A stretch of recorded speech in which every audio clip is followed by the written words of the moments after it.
try to do for them what they would do for themselves if they had the strength, the will, and the knowledge. Henderson identified 14 basic needs as a general focus for patient care. If the patient were unable to perform any of these 14 basic needs, the nurse would be there to help fulfill the need until they were able to perform the task on their own. These tasks could include breathing, combing their hair, or even gaining a sense of accomplishment through work. She proposed that these 14 needs shape the fundamental elements of nursing care and emphasized that the role of the nurse could change day to day depending on the needs of the patient. We still use this philosophy today, appreciating Henderson's holistic view of human development and health.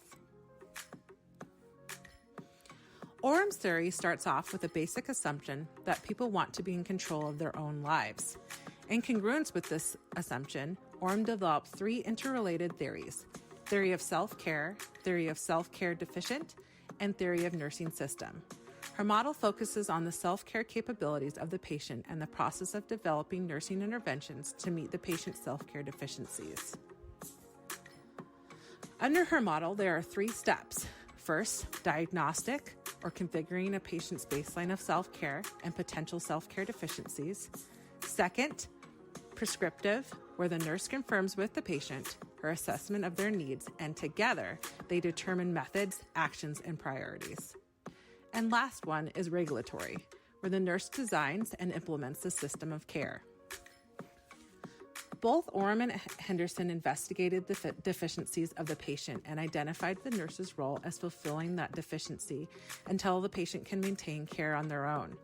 They both emphasized the desire of the patient to care for themselves and the nurse's role to encourage and nurture that will.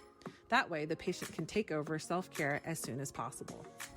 Although both Henderson and Orum's concepts focus on fulfilling a patient's needs, Henderson's model suggests nursing is needed for both a healthy patient and a sick patient, whereas Orum's model requires a patient to have a health deficiency, such as an illness or an injury, to warrant nursing support. The idea of Henderson's model has been expanded upon and is now the primary focus of patient-centered care today, known as the nursing process.